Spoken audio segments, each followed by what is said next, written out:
when Richard Anderson, a 45-year-old construction company owner worth $15 million, hired Isabella Martinez as a caregiver for his dying mother.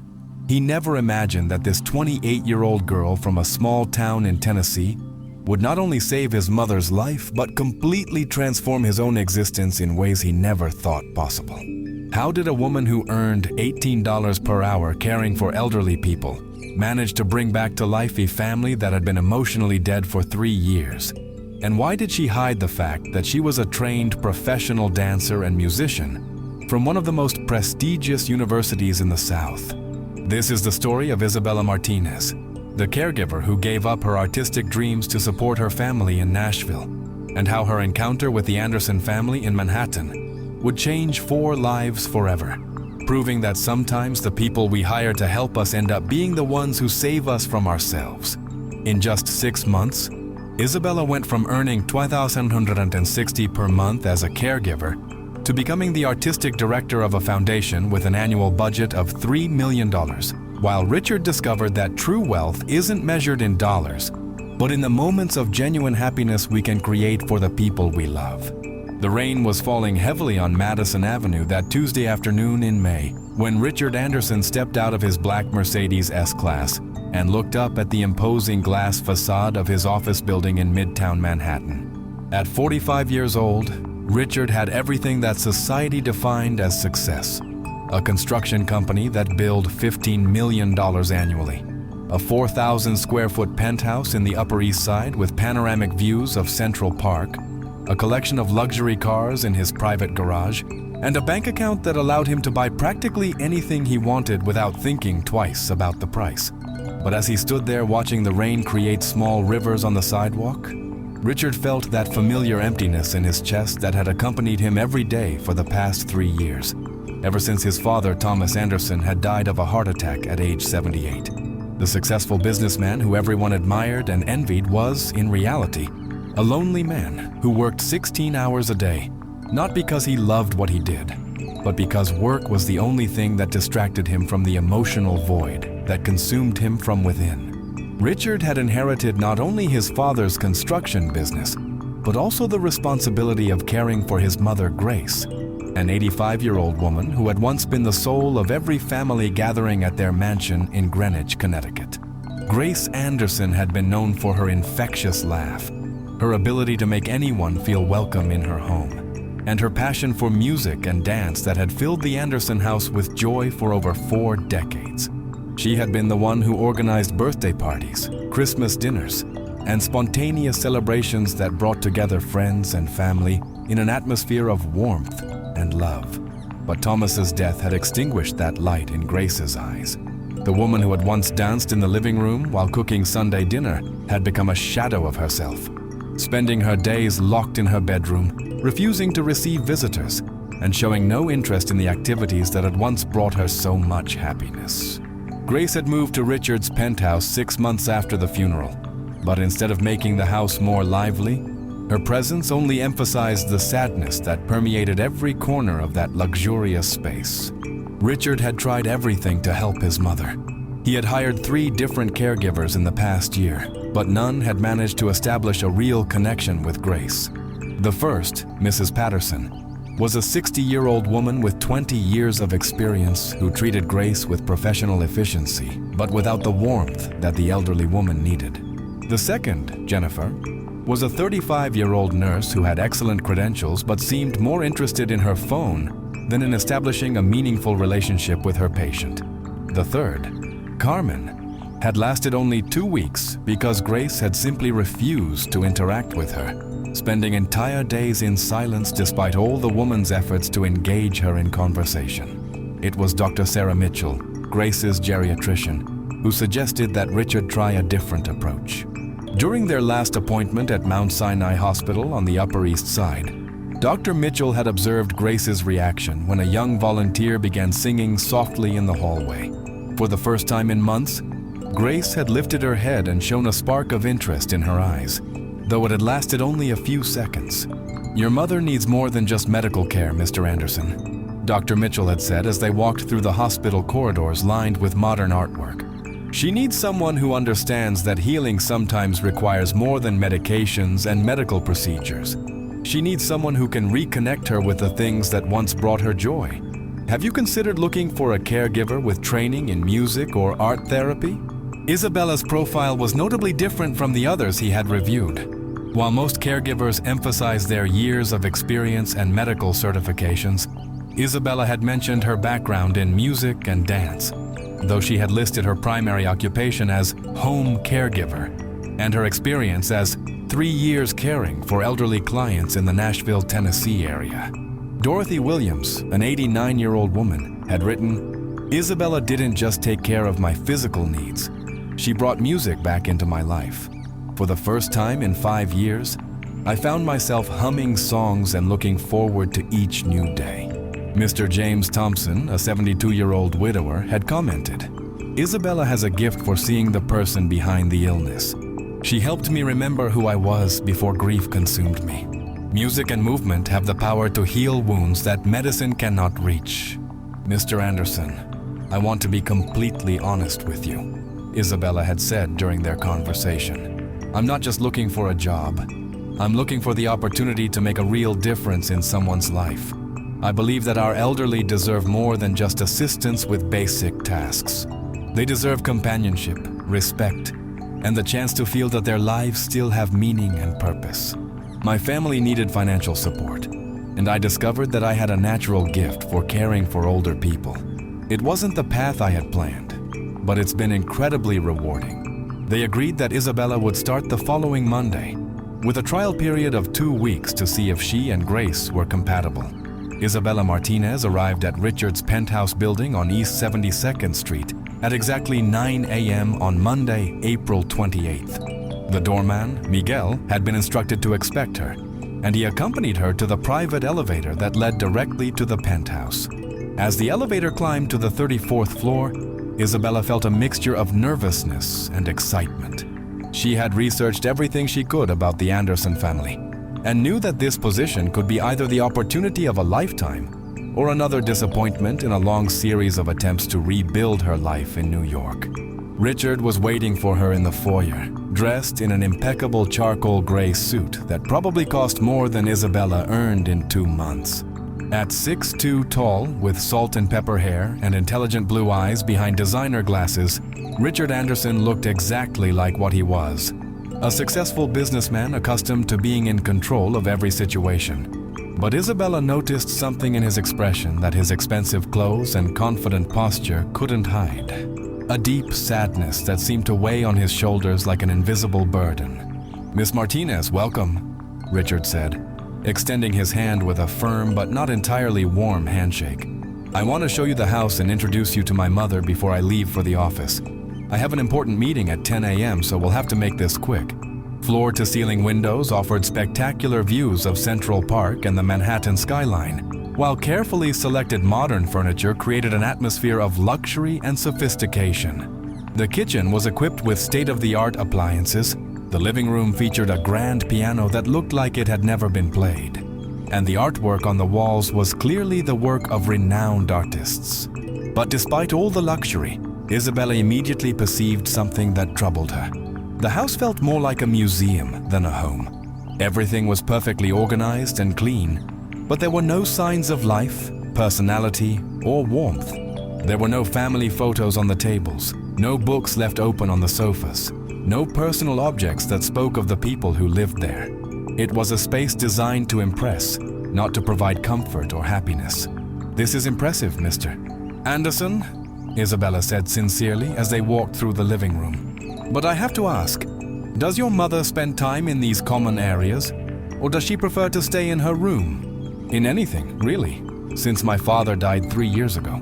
The previous caregivers tried to encourage her to come out, but she seems to prefer solitude. Yes, she used to spend a lot of time in the living room. She loved to sit at the piano and play while my father read the newspaper. She also enjoyed cooking in the kitchen while listening to music. But after he died, she just stopped." Richard's voice became quieter with each word, as if he were remembering things he had tried to forget. Isabella noticed that Richard seemed to be in a hurry to end that conversation, probably because it touched on emotions he wasn't comfortable feeling.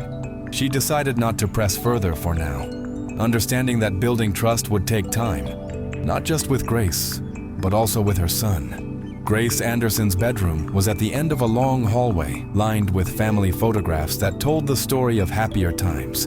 Isabella paused to look at some of the images. Grace and Thomas dancing at what appeared to be their wedding in the 1960s, family vacations at the beach, Christmas celebrations with Grace at the center of a large group of smiling people, and more recent photos showing Grace and Thomas as an elderly couple still holding hands and smiling at the camera.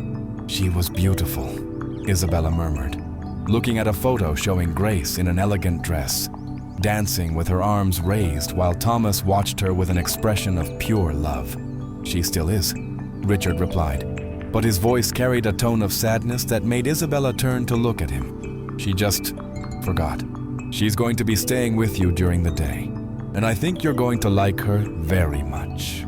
But what struck Isabella most was the emptiness in Grace's eyes, as if the woman who had once filled those family photos with life and joy had simply disappeared, leaving behind only a physical shell. "Hello, Mrs. Anderson," Isabella said, approaching slowly and speaking in a soft, respectful voice. "My name is Isabella Martinez, and I'm here to spend time with you. I don't want to be intrusive, but I'd like to get to know you and find ways we can enjoy some moments together." "Mom used to love music and dance," Richard said, addressing Isabella but speaking loudly enough for Grace to hear. "She took piano lessons for over 40 years and used to say that music was the language of the soul. Maybe you could try putting on some music for her." Instead, she sat in a chair near Grace, maintaining a respectful distance, but positioning herself where the elderly woman could see her without having to turn her head. "Mrs. Anderson, I'm not going to pretend to know what you're feeling or what you've been through, but I want you to know that I'm here because I genuinely care about people, and I hope that over time, we can find ways to make your days a little brighter."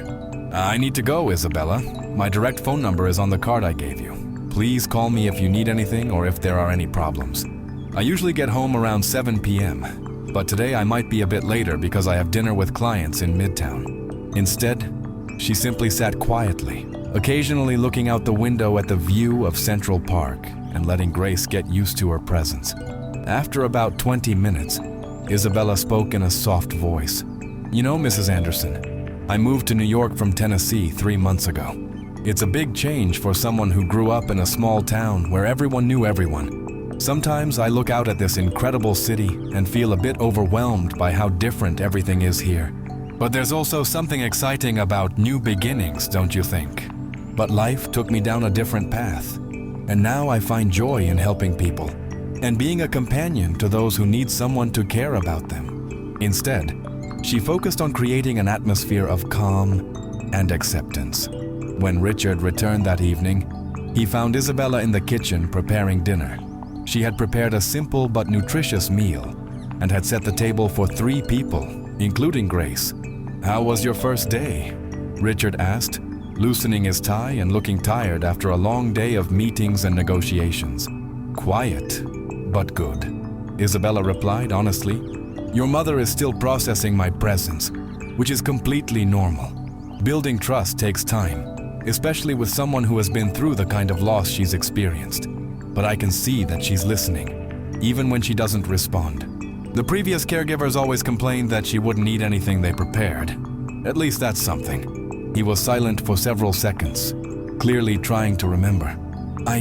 Honestly, I can't remember. Maybe 6 months ago when we went to see Dr. Mitchell at the hospital, but that was for medical reasons.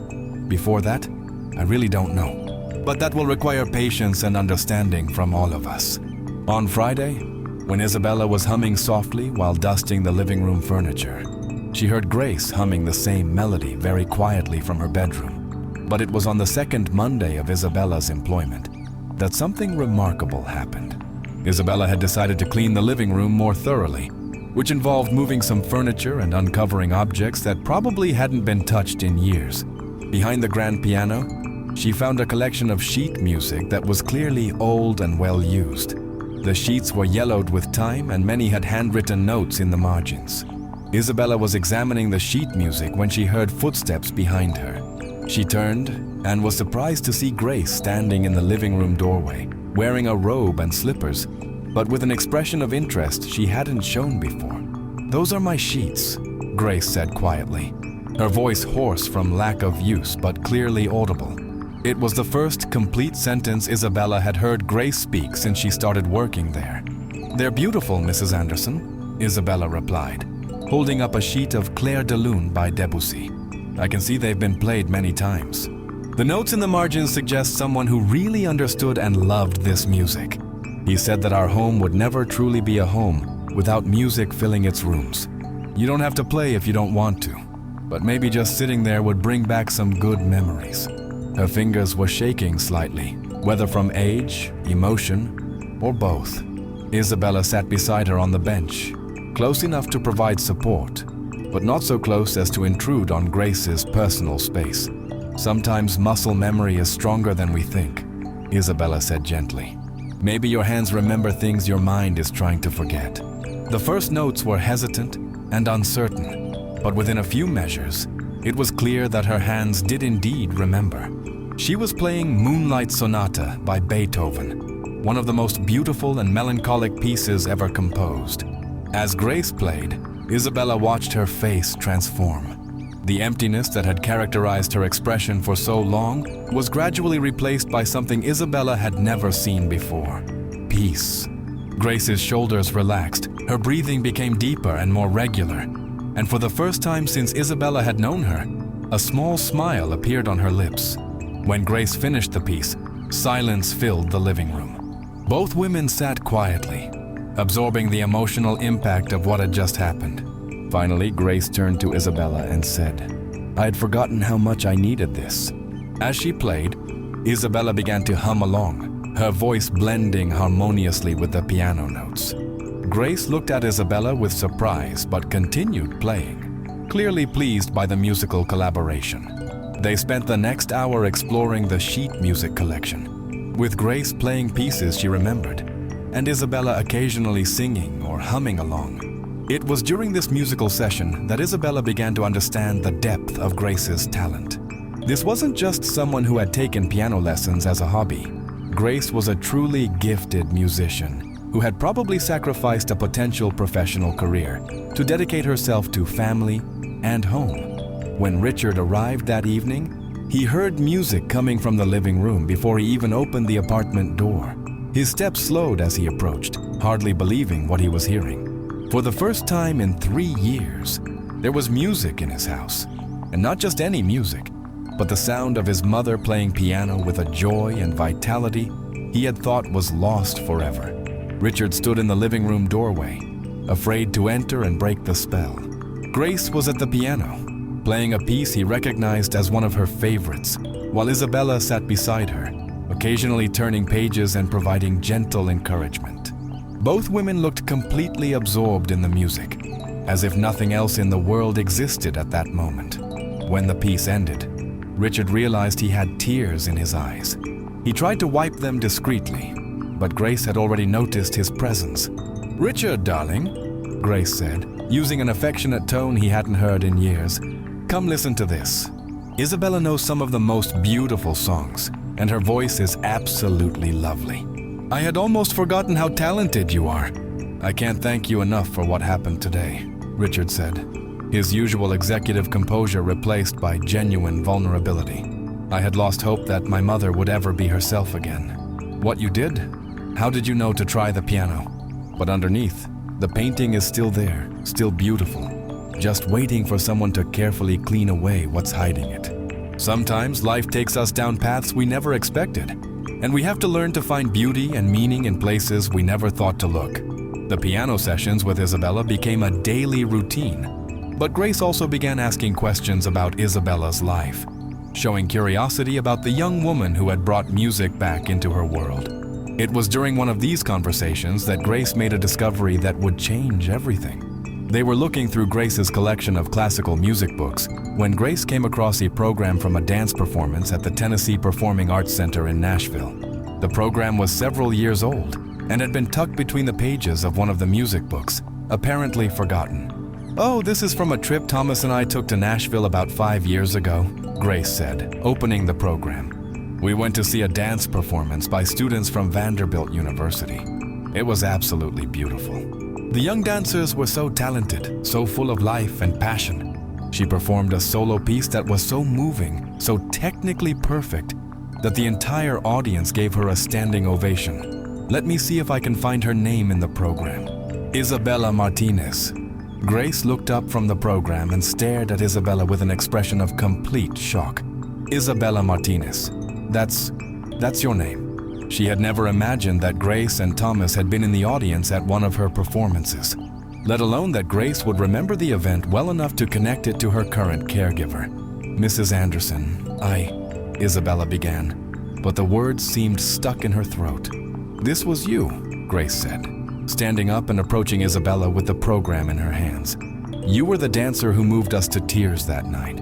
Thomas and I talked about your performance for weeks afterward. We said we had never seen anyone dance with such emotion and technical skill. Why are you working as a caregiver instead of performing on stages around the world?" Right after graduation, I had offers to join professional dance companies in New York and Chicago, but the pay wouldn't have been enough to help my family and survive in those expensive cities. I found that I could use my background in music and dance to bring joy and healing to people who needed it most. It wasn't the life I had planned, but it became a life that gave me purpose and satisfaction. How can I ever thank you for such a sacrifice? But now I'm beginning to think he was right. You didn't just help me remember how to play piano.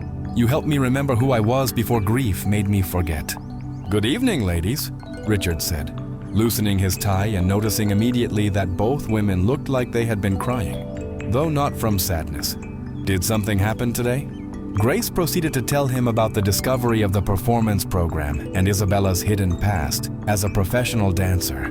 As Grace spoke, Richard looked at Isabella with growing amazement and something that might have been respect. When Grace finished the story, Richard was silent for several minutes, clearly processing this new information. "Isabella," Richard finally said, "I have to ask, why didn't you tell us about your background when I hired you?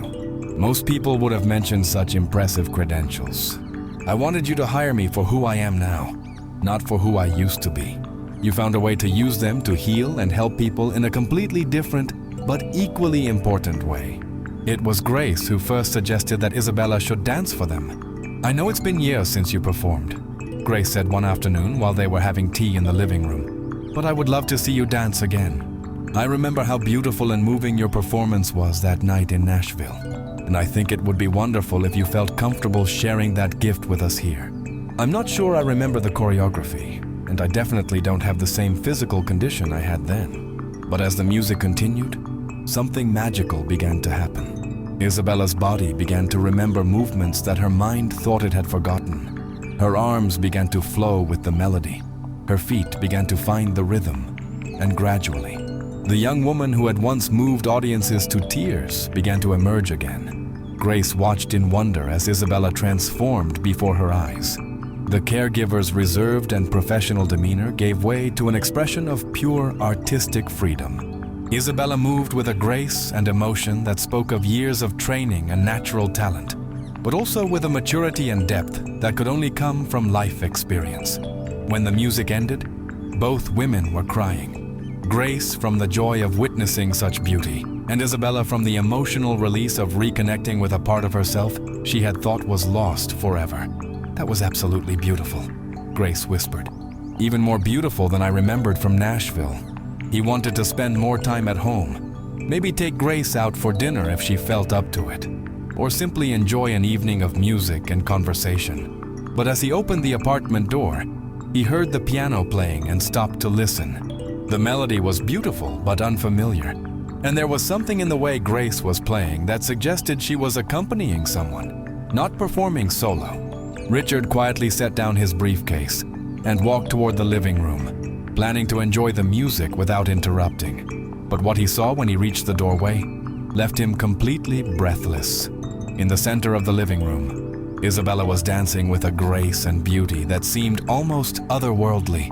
She moved as if the music was flowing through her body, each gesture perfectly synchronized with the melody Grace was playing. Her eyes were closed, her face serene, and her entire being seemed to radiate pure artistic expression. Richard had attended ballet performances, dance recitals, and Broadway shows throughout his life, but he had never witnessed anything as moving as what he was seeing in his own living room. Isabella wasn't just dancing, she was telling a story with her body, expressing emotions that words could never capture.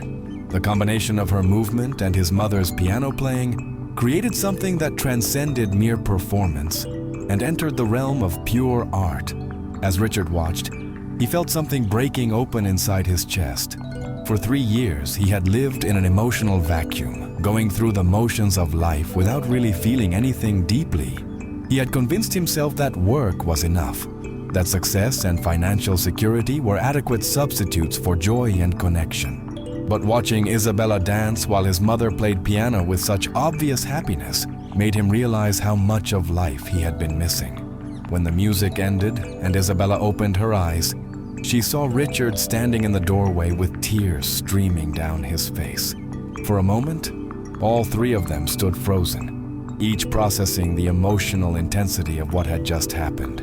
"Richard, darling," Grace said, breaking the silence. "You should have seen Isabella dance. She's absolutely magnificent. Your mother asked me to dance and I got carried away. It won't happen again during work hours." She was the featured soloist, and the entire audience gave her a standing ovation. Do you ever regret the choice you made to become a caregiver instead of pursuing your artistic career? Taking care of people like your mother has given me a different kind of fulfillment than performing ever did.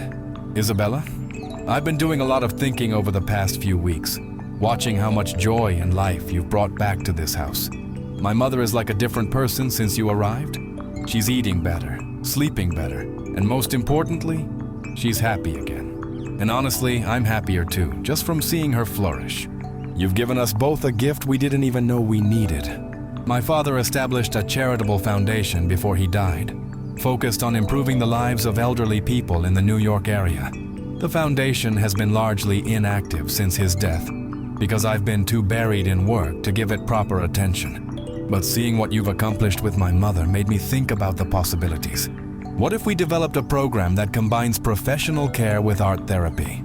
Music, dance, and other creative activities specifically designed to help elderly people reconnect with joy and purpose in their lives. We could start small, maybe with a few families here in Manhattan, but the potential for growth is enormous. There are thousands of elderly people in this city who are dealing with depression, isolation, and loss of purpose. What if we could offer them what you've given my mother? Isabella could train other caregivers in her methods, develop curriculum, maybe even perform for groups of elderly people who need to remember that life can still be beautiful. I don't have experience in program development or business management. He spent Saturday morning in his home office, pulling out files related to his father's charitable work and researching similar programs in other cities. What he found was encouraging. There were successful art therapy programs for elderly people in cities like San Francisco, Boston, and Chicago, but nothing comprehensive in New York. On Sunday, Richard did something he hadn't done in 3 years. He took the entire day off from work and spent it with his mother and Isabella. They visited the Metropolitan Museum of Art, had lunch at a small cafe in Central Park, and spent the afternoon listening to a free concert in the park. Watching his mother laugh and engage with the world around her, and seeing how naturally Isabella connected with everyone they met, reinforced Richard's conviction that they were onto something important.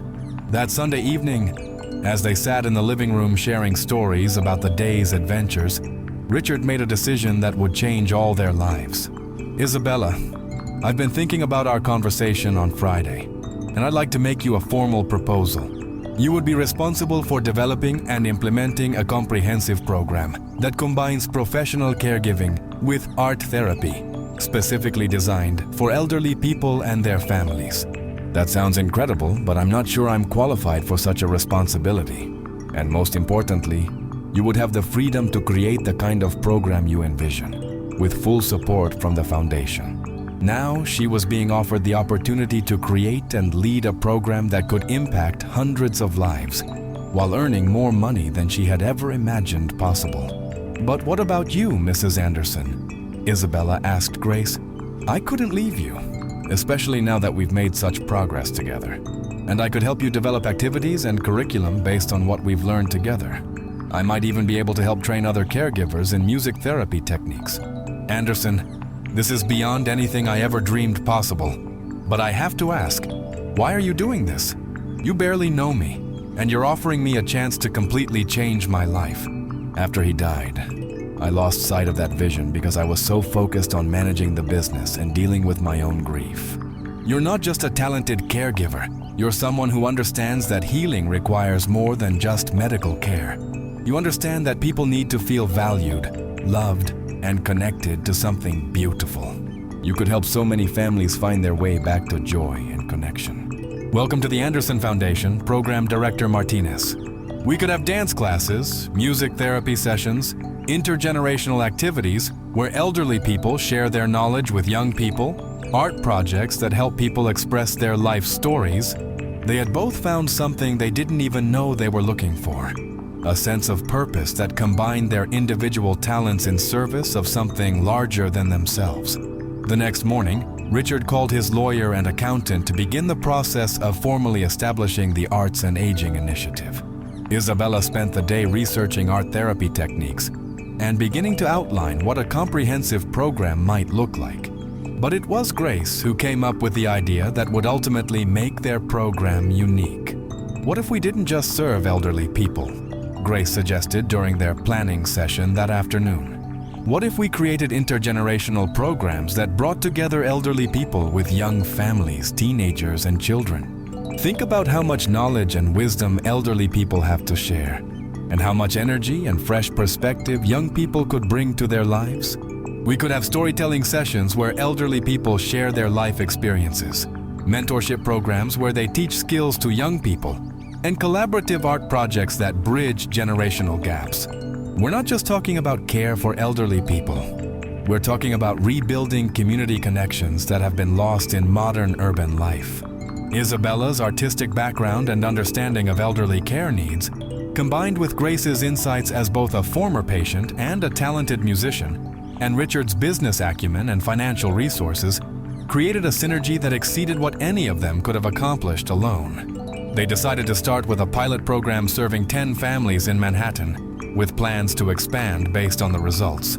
Isabella would hire and train 2 additional caregivers with artistic backgrounds, and Grace would serve as a consultant and occasional volunteer instructor. The foundation rented a beautiful space in a renovated brownstone on the Upper West Side, complete with a large room suitable for group activities, individual therapy rooms, and a fully equipped music room with a piano similar to the one in Richard's apartment. But it was the day before the program's official launch that something happened that none of them had anticipated. Isabella was at the brownstone, making final preparations for the next day's opening, when she received a phone call that would change everything once again. "Isabella Martinez?" the voice on the other end of the line asked. "Yes, this is Isabella. I understand you might be available for a very special opportunity. I received a call from Grace Anderson, who told me about your background and the work you're doing with the Arts and Aging Initiative. She thought you might be interested in a collaboration we're proposing." "A collaboration?" The New York Dance Theater wanted to create a program that would culminate in actual performances at Lincoln Center, featuring elderly participants alongside professional dancers. The position would be part-time initially, allowing you to continue your work with the Anderson Foundation while also contributing to our program. We're offering $50,000 per year for the part-time position, with the possibility of full-time employment if the program is successful. This is incredibly flattering, but I need to discuss this with my colleagues at the Anderson Foundation. The Arts and Aging Initiative is launching tomorrow, and I have commitments that I need to honor. Why don't you think about it over the next few weeks, and we can schedule a meeting to discuss how the 2 programs might complement each other. Now, she was being offered opportunities that combined her artistic training with her passion for helping people, while earning more money than she had ever dreamed possible.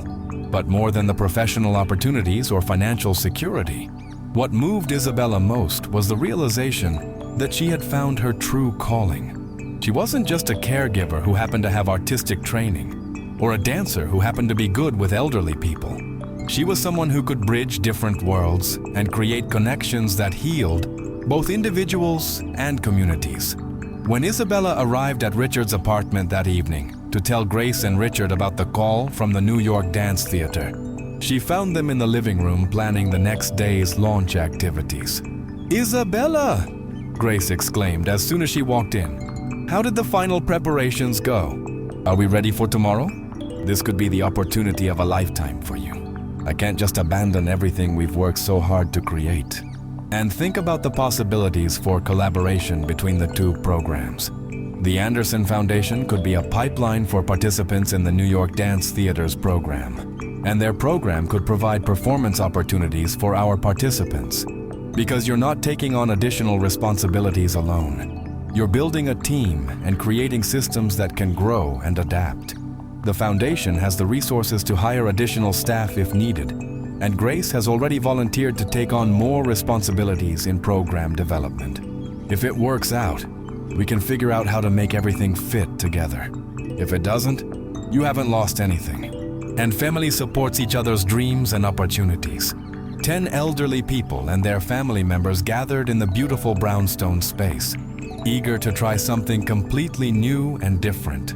Isabella, wearing a professional but comfortable outfit that allowed for movement, welcomed everyone with a warmth and confidence that came from knowing she was exactly where she belonged.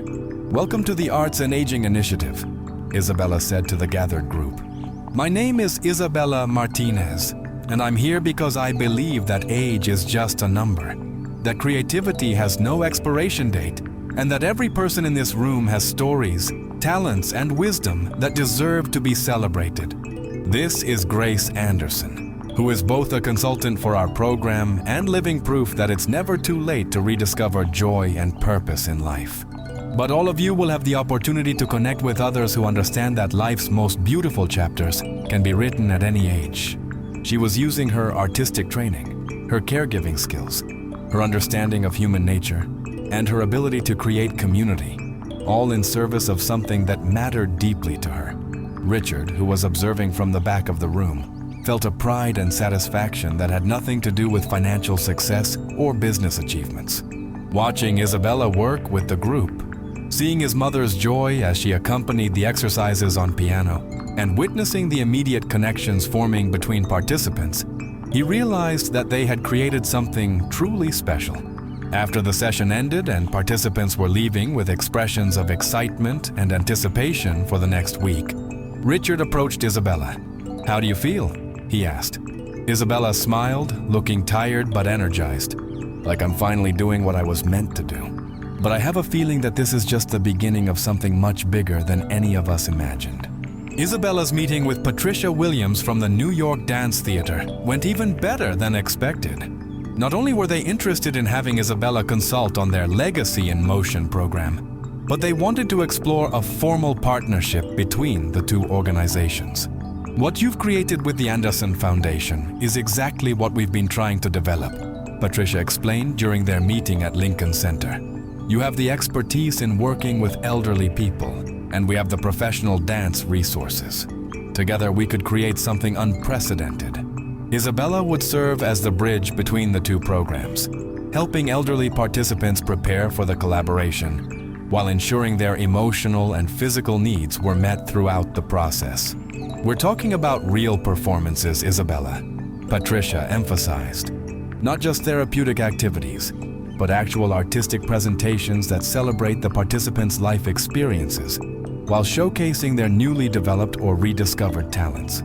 We envision intergenerational pieces that combine the wisdom and authenticity of the elderly participants with the technical skill and energy of professional dancers. The performances would tell stories about life, legacy, and the connections that bind different generations together." Dorothy Chen, an 82-year-old former librarian who had discovered a talent for expressive movement, actually cried when she learned she might have the chance to perform at Lincoln Center. "I never thought I would have the opportunity to be on a real stage," Mrs. Chen said. "I thought my life was basically over when my husband died 2 years ago, but now I feel like I'm just getting started." James Rodriguez, a 76-year-old retired mechanic who had surprised everyone with his natural rhythm and storytelling ability, was equally excited. "My grandchildren are going to be so proud when they see their grandfather performing at Lincoln Center. They're not going to believe it.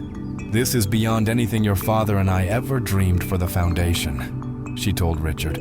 "We're not just helping people cope with aging. We're helping them discover that their best years might still be ahead of them."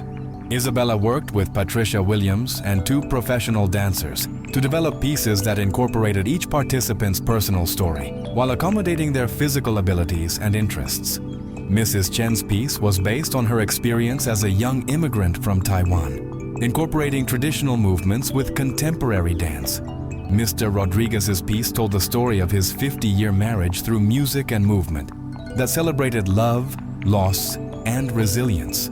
Grace Anderson's piece combined her musical talents with gentle movement to express her journey from grief to rediscovered joy. As the participants prepared for their Lincoln Center debut, Isabella found herself working longer hours than ever before, but with an energy and enthusiasm that made every moment feel like a gift. She was splitting her time between the Arts and Aging Initiative, individual coaching sessions with the Lincoln Center participants, and consultation work with the New York Dance Theater. The financial rewards were substantial. Between her foundation salary and her dance theater consulting fees, Isabella was earning over $120,000 per year, but the personal fulfillment was even more significant. She was using every aspect of her training and experience while making a meaningful difference in people's lives. But it was the week before the Lincoln Center performance that Isabella experienced the most profound moment of her entire journey. She was working late in the brownstone, reviewing choreography notes and preparing materials for the next day's rehearsal, when she received a phone call from Nashville. "Isabella, it's your mom." Her mother never called unless there was an emergency, because long-distance calls were expensive, and the family was always conscious of unnecessary expenses. "Mom, is everything okay? Is someone hurt? Your brother Miguel got accepted to medical school at Vanderbilt with a full scholarship, and Carlos got accepted to the engineering program at Tennessee Tech, also with financial aid that will cover most of his expenses."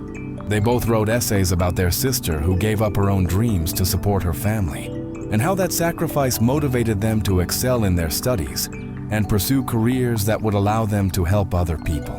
"Isabella," her mother continued, her voice also emotional, "your father and I want you to know that we're both working steady jobs now, and we've paid off most of our debts.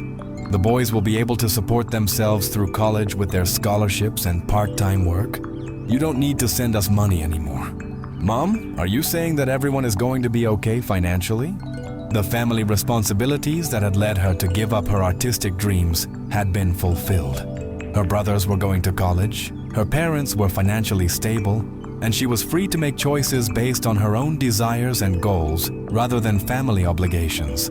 But as she looked around the brownstone at the photos of Arts and Aging Initiative participants and the materials for the Lincoln Center performance, Isabella realized that she wouldn't change anything about the path her life had taken. Her family's needs had led her to discover a calling she never would have found otherwise, and the skills she had developed as a caregiver had made her a better artist and a more complete person. The night of the Lincoln Center performance, Isabella stood in the wings watching her participants prepare for their moment on one of the world's most prestigious stages. Mrs. Chen was adjusting her costume, which incorporated elements of traditional Taiwanese dress with contemporary dance attire. Mr. Rodriguez was practicing his opening movements while humming the melody that would accompany his piece. Grace was at a portable piano, providing musical support for the other performers and preparing for her own solo piece. Richard was in the audience, along with dozens of family members and friends of the participants. Isabella had also invited her family to fly in from Nashville for the performance, and knowing that her parents and brothers were in the audience made the evening even more meaningful. But it was the participants themselves who moved Isabella most. These were people who 6 months ago had been struggling with depression, isolation, and a sense that their lives no longer had purpose or meaning. Now they were professional performers preparing to share their stories and talents with an audience at Lincoln Center. When Mrs. Chen took the stage and began her piece about immigration, resilience, and finding home in a new country, the audience was immediately captivated. Her movements were not technically perfect in the way a professional dancer's would be, but they were authentic, emotional, and profoundly moving. When she finished, the audience erupted in applause that lasted several minutes. Mr. Rodriguez's piece about his marriage brought many audience members to tears as he danced with a younger performer who represented his late wife, showing their journey through courtship, marriage, raising children, and facing loss together. The combination of his genuine emotion and the professional dancer's technical skill created something that was both beautiful and deeply human. But it was Grace's performance that affected Isabella most profoundly. Grace had chosen to perform a piece that told the story of her journey from devastating grief to rediscovered joy, with Isabella dancing alongside her as the representation of hope and renewal. As Grace played piano and spoke about her experience, Isabella danced movements that expressed both the darkness of grief and the gradual return of light and happiness. When their piece ended, the entire audience rose in a standing ovation that seemed to go on forever. Isabella looked out at the crowd and saw Richard in the front row, crying openly with pride and joy. She saw her own family, beaming with pride and amazement at what their daughter had accomplished. But most importantly, she saw Grace beside her on the stage, radiant with happiness and completely transformed from the broken woman she had been just 6 months earlier. After the performance, Isabella was surrounded by audience members, participants, family members, and colleagues, all wanting to congratulate her on the success of the evening. But it was a conversation with a stranger that would set the stage for the next chapter of her journey. "Excuse me, are you Isabella Martinez?" asked a well-dressed woman in her 50s. "Yes, I am." Tonight was the result of months of collaboration between amazing participants and incredible professional artists. The National Endowment for the Arts is always looking for innovative programs that use the arts to address social challenges. And what you've created could be a model for communities across the country. Are you talking about funding to replicate the Arts and Aging initiative in other cities? I'm talking about the possibility of a multi-million-dollar grant to establish arts and aging programs in 25 cities over the next 5 years, with you serving as the national director of the initiative. Isabella looked across the room at Richard and Grace, who were deep in conversation with other attendees, but occasionally looking in her direction with expressions of pride and affection. 6 months ago, she had been a struggling caregiver, worried about paying rent. Now she was being offered the opportunity to create a national program that could impact thousands of lives. But more than the professional opportunity or the financial security, what moved Isabella most was the realization that she had found a way to combine all her passions and talents in service of something that truly mattered. She wasn't just a dancer who happened to work with elderly people, or a caregiver who happened to have artistic training. She was someone who had discovered that the most meaningful art comes from genuine human connection, and that the most effective care comes from seeing and celebrating the whole person. As Isabella looked around the reception following the Lincoln Center performance, she saw Mrs. Chen teaching traditional Taiwanese hand movements to a group of young dancers. She saw Mr. Rodriguez sharing stories about his marriage with a young couple who were clearly inspired by his example of enduring love. She saw Grace at the piano, surrounded by people of all ages who were captivated by her music and her wisdom. These weren't just elderly people who had been helped by a social program. They were artists, teachers, and leaders who had rediscovered their gifts and were now sharing them with others. They were proof that age, loss, and difficult circumstances couldn't diminish the human capacity for growth, creativity, and contribution. When Isabella finally had a moment alone with Richard and Grace later that evening, she felt overwhelmed by gratitude for the journey that had brought them all together. "I don't even know how to begin to thank you both," Isabella said, her voice emotional from the intensity of the evening. 6 months ago, I was just trying to find a job that would pay my bills. You've given me the opportunity to discover who I really am and what I'm capable of. What we've created together is bigger than any of us individually. It's proof that when people support each other's dreams and work together towards something meaningful, miracles can happen. The little girl from Tennessee who had dreamed of dancing on professional stages had found something even better: the ability to help others discover and share their own gifts while pursuing her artistic passions in ways she never could have imagined. The phone call from the National Endowment for the Arts would lead to opportunities Isabella couldn't yet envision. The partnership with the New York Dance Theater would evolve into something that changed how the arts community thought about aging and intergenerational collaboration. The Anderson Foundation would become a model for family foundations across the country.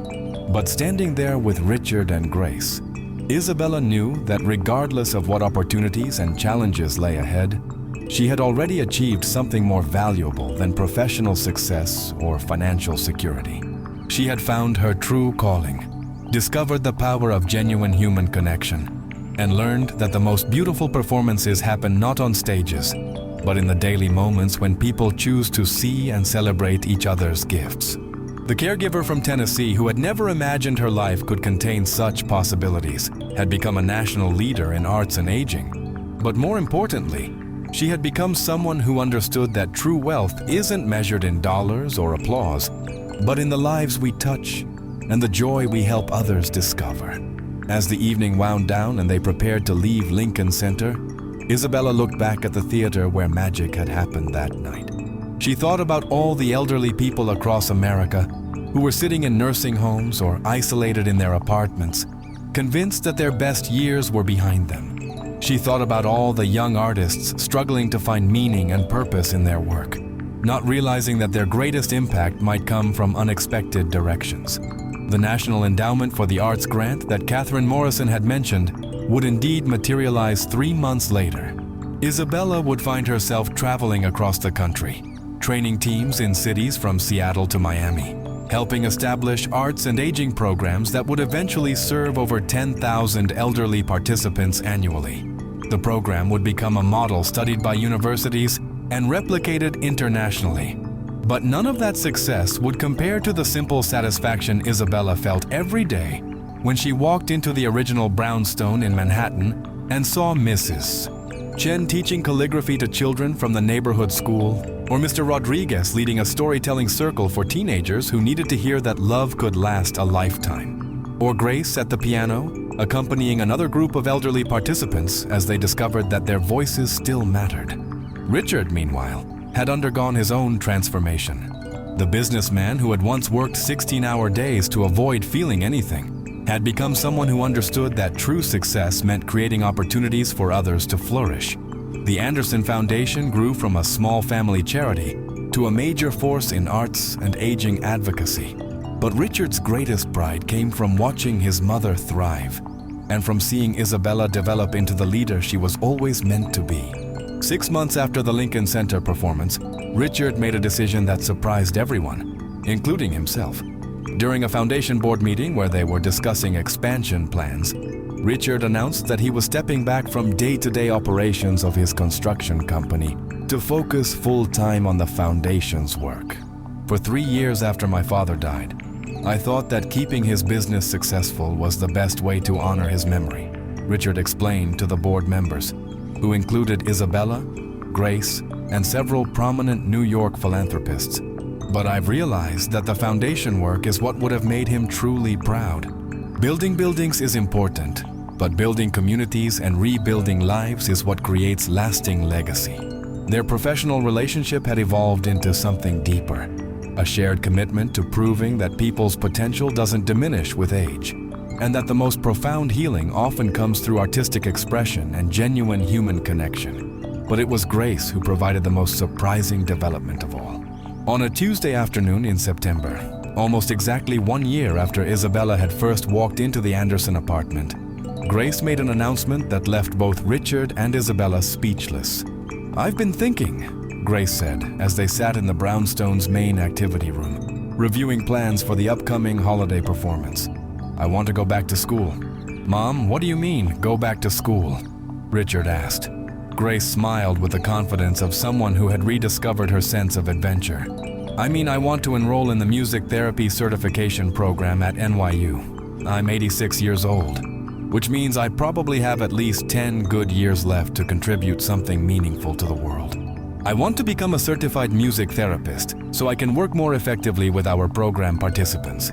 You found a way to combine everything you loved into something even better than your original plan. Now I want to do the same thing. I want to take everything I've learned from my own experience with grief and recovery, combine it with formal training, and use it to help other people find their way back to joy. Finally, he spoke with a voice full of admiration. Mom, if that's what you want to do, then the foundation will pay for your tuition and provide you with whatever support you need to succeed. The admissions committee wants to interview me next week. Her professors were amazed by her insights into the emotional needs of elderly people and her practical understanding of how music could be used therapeutically. Her younger classmates initially treated her as a curiosity, but quickly learned to value her wisdom and perspective on aging, loss, and resilience. Grace's thesis project, developed in collaboration with Isabella and the Arts and Aging Initiative, focused on the use of collaborative music making to address social isolation among elderly people. Her research demonstrated measurable improvements in mood, cognitive function, and social engagement among participants who engaged in regular group musical activities. But perhaps the most remarkable aspect of Grace's return to school was how it affected her relationship with Richard. For the first time since Thomas's death, Grace had something that was entirely her own. A passion project that gave her purpose and identity beyond her roles as mother, widow, or program participant. Richard watched his mother transform from someone he had worried about constantly to someone who was actively pursuing her own goals and dreams. The change in their dynamic was profound. Instead of Grace being dependent on Richard for care and support, they became peers who supported each other's professional and personal growth. Isabella, meanwhile, found herself navigating opportunities she never could have imagined. The National Endowment for the Arts grant had funded expansion to 15 cities in the first year, with plans for 10 more in the second year. She was regularly invited to speak at conferences, had been featured on the cover of 3 professional journals, and was being courted by universities who wanted her to develop degree programs in arts and aging. But the opportunity that excited her most came from an unexpected source: Hollywood. A documentary filmmaker named Michael Chen, no relation to Mrs. Dorothy Chen from the program, had attended the Lincoln Center performance and been moved by what he witnessed. He approached Isabella about creating a feature-length documentary about the Arts and Aging Initiative, following several participants through their journey from isolation to artistic expression.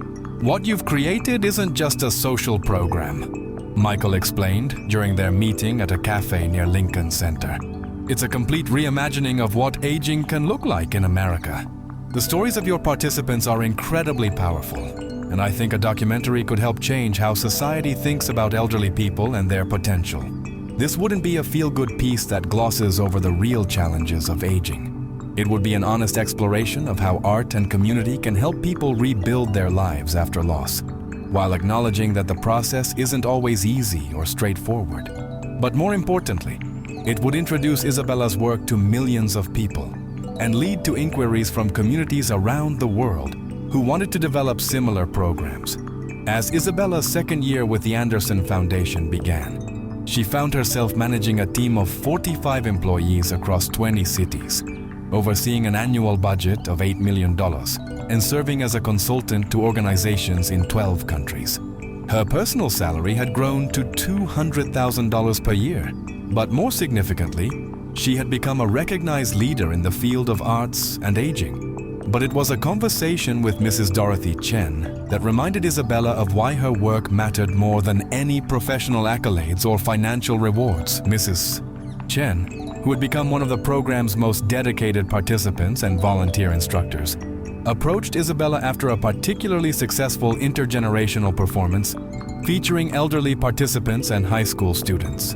"Isabella, I need to tell you something," Mrs. Chen said, her voice serious despite the celebratory atmosphere around them. "Of course, Mrs. Chen. What's on your mind?" "I had decided that after my husband died, there wasn't really any point in continuing. I wasn't planning to hurt myself, but I had stopped taking care of my health, stopped engaging with the world, and basically just existed from day to day. That first day when you asked us to move to the music, I thought it was silly. But then I saw how you looked at each of us, not as broken old people who needed to be managed, but as individuals with stories worth telling and talents worth developing. It reminded me that I still had something to contribute, that my experiences mattered, and that it was possible to build new relationships and discover new purposes even at my age. I just provided the opportunity. You did the hard work of choosing to engage and grow. Now she's performing with professional dancers. But perhaps the most profound validation of Isabella's work came from an unexpected source: her own family. In December of her second year with the Anderson Foundation, Isabella received a letter from her brother Miguel, who was completing his first year of medical school at Vanderbilt. "Dear Isabella," the letter began, "I wanted to write to tell you about something that happened in my geriatrics rotation that made me think of you and understand even better what you're doing in New York. I met an 82-year-old man who had been a professional musician before he developed arthritis and could no longer play guitar. He was deeply depressed and had stopped eating regularly.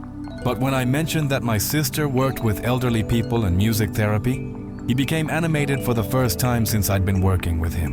Isabella, I realized that what you taught our family about seeing people's potential instead of just their limitations applies to medicine too. These patients aren't just collections of symptoms and medical problems. They're people with rich histories, talents, and contributions to make, even when they're dealing with serious health challenges. You didn't just save our family financially when you took that caregiving job 3 years ago," Miguel wrote. "You showed us what it means to serve others with dignity and respect, and that's changed how I think about my future career in medicine." In his engineering program at Tennessee Tech, he had become involved in developing adaptive technologies for elderly people, inspired by his sister's stories about participants who had physical limitations that prevented them from fully engaging in artistic activities. Carlos had designed a lightweight, adjustable easel that could be used by people with limited mobility or arthritis, and a simplified keyboard interface that allowed people with hand tremors to play music. Both inventions had been adopted by senior centers and rehabilitation facilities across Tennessee. "You taught me that engineering isn't just about building bridges and machines," Carlos wrote in his own letter to Isabella. "It's about solving problems that help people live better lives. Everything I design now starts with the question, how can this help people maintain their dignity and pursue their passions regardless of their physical limitations?" Her family had not only survived the financial challenges that had led her to give up her original dreams, but they had been inspired by her example to pursue careers focused on service and human dignity. But the letter that moved Isabella most came from her parents. "Our dearest Isabella," her mother had written in careful handwriting, "your father and I want you to know how proud we are of the woman you have become, not just because of your professional success, but because of the kindness and wisdom you show every day. Anderson and the other people in your program, your father and I decided we didn't want to just wait around to get old. We started volunteering at the senior center here in Nashville, and I've begun teaching piano lessons to children whose families can't afford private instruction. Thank you for reminding us that it's never too late to start making a difference." But more than the professional achievements or financial security, what fulfilled Isabella most was the knowledge that she had found a way to combine all her passions and talents in service of something that truly mattered. She was still dancing, but now she was choreographing life changes for people who had forgotten they could still move with grace and purpose. She was still performing, but now her audience was made up of people who needed to remember that they were worth celebrating. The Arts and Aging Initiative had grown from a small pilot program serving 10 families to a national movement with programs in 35 cities, serving over 15,000 participants annually. Isabella had been promoted to National Executive Director with a salary of $275,000 per year, plus performance bonuses that had reached $100,000 in the previous year. But statistics and salaries couldn't capture the real impact of what they had created. Every day, Isabella received emails, letters, and phone calls from participants, family members, and community leaders sharing stories of transformation that went far beyond anything she had imagined when she first started working with Grace Anderson. There was the 78-year-old grandmother in Phoenix, who had reconnected with her estranged daughter through a storytelling workshop, leading to the healing of a 20-year family rift. There was the 84-year-old man in Boston who had discovered a talent for painting that led to his first art show and the sale of 3 pieces to collectors. There was the 90-year-old woman in Miami who had started a choir for elderly Spanish speakers that had become so popular they were invited to perform at the mayor's inauguration. Each story reinforced Isabella's conviction that society's assumptions about aging were not only wrong but harmful. The elderly people in their programs weren't recipients of charity or clients to be managed. They were teachers, artists, leaders, and contributors who had been marginalized simply because of their age. It was this conviction that led Isabella to accept an invitation that would take her work in an entirely new direction. Dr. Sarah Mitchell, the geriatrician who had originally suggested that Richard look for a caregiver with artistic training, had become a close friend and supporter of the Arts and Aging Initiative. She had documented the health improvements among participants and published several papers in medical journals about the therapeutic benefits of the program. Dr. Mitchell approached Isabella with a proposal that was both exciting and daunting. The opportunity to develop a certificate program at Columbia University that would train healthcare professionals in arts-based interventions for elderly patients. Isabella, what you've created is revolutionary, but it's still reaching a relatively small number of people, Dr. Mitchell explained during their meeting at her office overlooking the Hudson River. If we could train doctors, nurses, social workers, and other healthcare professionals in your methods, we could impact hundreds of thousands of elderly people across the country. Participants would learn not only the practical techniques of arts and aging work, but also the underlying philosophy of seeing elderly people as whole persons with continuing potential for growth and contribution. The position would be as clinical associate professor, Dr. Mitchell continued, with a starting salary of $180,000 per year, plus consulting opportunities that could easily double that amount. You would be teaching the next generation of healthcare professionals to see aging in a completely different way. Mitchell, I'm honored by this offer, but I have responsibilities to the Anderson Foundation and to all the communities that are counting on our continued support and expansion. The multiplication effect could be enormous, but I have to admit, I'm concerned about what it would mean for the foundation. You've been the heart and soul of everything we've built. Isabella has already built something strong enough to continue growing with the right leadership structure. And think about the impact she could have by training other people to do this work. The programs we've created are strong because they're based on principles and methods that can be taught and replicated. My role has been to develop and demonstrate those principles, but other people can learn to apply them effectively. Taking the Columbia position would mean stepping back from day-to-day operations of the Arts and Aging Initiative, but it would also mean the opportunity to influence how aging care was approached throughout the entire healthcare system. The decision became clearer when Isabella received a call from Catherine Morrison at the National Endowment for the Arts with news that would change everything. Isabella, I'm calling with some exciting news, Catherine said. The president has announced a new national initiative on aging, and your work has been specifically mentioned as a model for the kind of innovative programming the administration wants to support. The president wants to announce the initiative at a White House ceremony, and you would be invited to speak about your work. Having a university-based training program would be essential for the initiative's success. The university program would provide the credentialing and training infrastructure needed to support federal expansion. You wouldn't be leaving your current work. You'd be scaling it up to a level that could impact millions of lives. This changes everything, Richard said after Isabella had shared Catherine Morrison's news. We're talking about the possibility of arts and aging programs in every state, funded by the federal government and staffed by professionals trained in Isabella's methods. You have the opportunity to create a national movement that could transform how America thinks about aging. 6 months later, Isabella found herself standing in the East Room of the White House, preparing to address an audience that included the president, members of Congress, leaders from major foundations, and representatives from aging advocacy organizations across the country. Ladies and gentlemen, Isabella began, looking out at the distinguished audience. 3 years ago, I was a struggling caregiver in New York, earning $18 an hour and worried about paying my rent. Today, I'm here to talk about a national initiative that could transform the lives of millions of elderly Americans. This is about fundamentally changing how we see and value elderly people in our society. Instead of viewing aging as decline and loss, we're demonstrating that it can be a time of continued growth, contribution, and discovery. The goal isn't just to help elderly people cope with aging, Isabella concluded. The goal is to help them thrive, to discover new talents and purposes, and to contribute their wisdom and experience to their communities in ways that benefit all generations. Martinez, what you've created gives me hope that we can solve some of our country's most challenging problems by recognizing and developing the potential that exists in every community.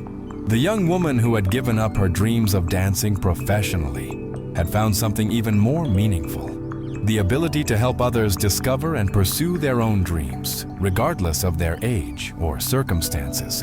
The Columbia program would begin the following semester with its first cohort of 40 students, representing 15 different healthcare professions. Isabella's salary as clinical associate professor was $220,000 per year, plus consulting fees that were projected to reach $300,000 annually as the federal program expanded. But as Isabella had learned over the past 3 years, the most important rewards weren't financial. They came from knowing that she was making a difference in people's lives, that she was challenging society's assumptions about aging, and that she was creating opportunities for others to discover their own potential for growth and contribution. 6 months after the White House ceremony, Isabella received a letter that reminded her why her work mattered more than any professional recognition or financial reward. The letter was from Mrs. Dorothy Chen, who had become one of the Arts and Aging Initiative's most successful participants and was now serving as a volunteer instructor in the program. Dear Isabella, Mrs. Chen had written, I wanted you to know that yesterday was my 85th birthday, and it was the happiest birthday I've had in over a decade. My granddaughter, who is studying dance at Juilliard, performed a piece she had choreographed especially for me. Then I performed a piece that combined traditional Chinese movements with contemporary dance, something I never would have imagined I could do before joining your program. Rodriguez, who had brought his entire extended family to meet the woman who had become like a grandmother to him through the program. Grace Anderson, who had played piano accompaniment for several performances, and a group of teenagers from the local high school who had been learning traditional arts from the elderly program participants. But the most meaningful part of the evening, Mrs. Chen wrote, was when my granddaughter told me that I had inspired her to choose a career in dance therapy. She said that watching me discover my artistic abilities at age 82 had shown her that art has the power to heal and transform people throughout their entire lives.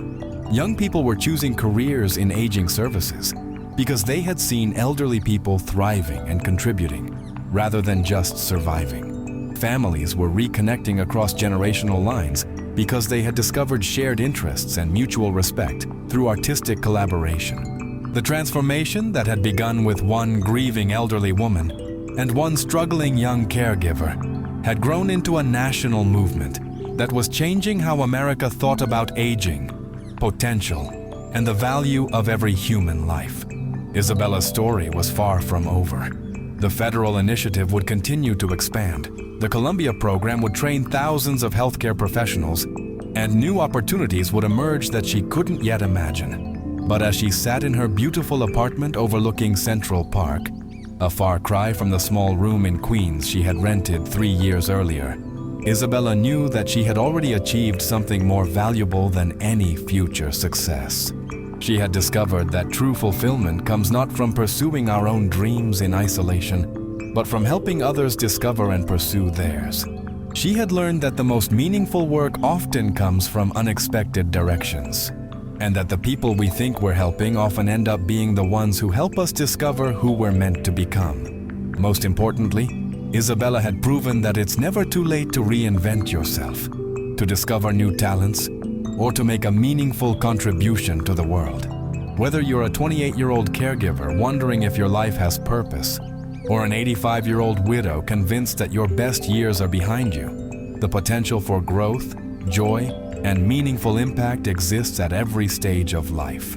The dancer from Tennessee, who had thought she was giving up her artistic dreams, had instead found a way to help thousands of people discover their own capacity for beauty, creativity, and transformation. And in doing so, she had created a legacy that would continue to inspire and empower people for generations to come. Remember to subscribe to our channel and hit the notification bell for more inspiring stories of transformation, resilience, and the power of human potential at every age.